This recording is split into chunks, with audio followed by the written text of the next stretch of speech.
ClassicGameRoom.com.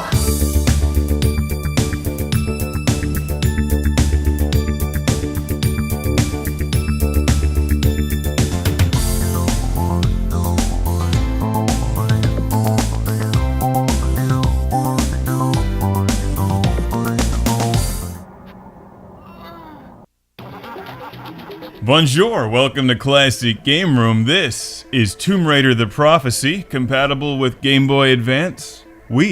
Compatible with Game Boy Color and Game Boy. No. It's time to impale, squash, flatten, and burn everyone's favorite explorer, Lara Croft. Lara Croft. People always say, you Americans can't pronounce her name right, and to that I respond, we can't pronounce anything right. Hell, we took the H right off of herbs. So how about this? I'll just call her Shorty McShortshorts, who embarks on another adventure in Tomb Raider The Prophecy for the Game Boy Advance, released in 2002. A fun little adventure game starring Ms. Shortshorts herself. There's a lot of terrific Game Boy Advance releases, but frequently when these big budget titles made their way onto the GBA, they would end up as sad, truncated little portable versions of a much larger game. Well, this one is actually pretty good and doesn't try to do too much. It's not as big as the bigger Tomb Raider games, but it doesn't need to be either. It's a fun little portable game where the focus is on puzzle-solving adventure and the frequent squashing of Ms. Shortshorts. While Tomb Raider The Prophecy is not a terribly complex game, it is lengthy and has a password system, so when you are squashed, impaled, eaten, or set on fire, you can continue your game at a later date. What you'll be doing most of the time is running around in your short shorts, even when it's super cold outside, pushing buttons, lowering spikes, shooting wolves, and eventually confronting the bad guys from Rolling Thunder. Oh, Lara, you have such a one-track mind, always focusing on adventure and plundering. What? I always wondered where the Rolling Thunder bad guys went. Now I know. They're in Tomb Raider.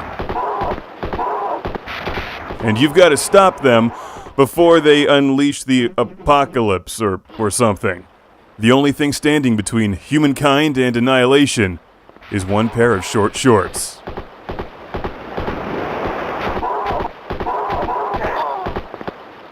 Why is everyone always trying to light her on fire? While there's some action and shooting, most of the time you're playing Tomb Raider The Prophecy will be spent adventuring. Climbing ledges, pushing buttons, and trying not to get impaled. Or mangled. It's going to happen frequently, and while the game looks good enough for a GBA release, it is often difficult to tell where the edge of things are. At least before you run off of them and fall to your doom or get impaled on giant spikes, which are everywhere. As are the fire death traps, so yes, pay attention. And enjoy getting lit on fire time and time again. Some Chex Mix sounds good right about now. Where do they come up with their passwords? Tomb Raider The Prophecy plays well enough on the Game Boy Advance with predictable, decent controls, and it's a good game for what it is. Don't expect one of the giant Tomb Raider adventures or the new 2013 Tomb Raider.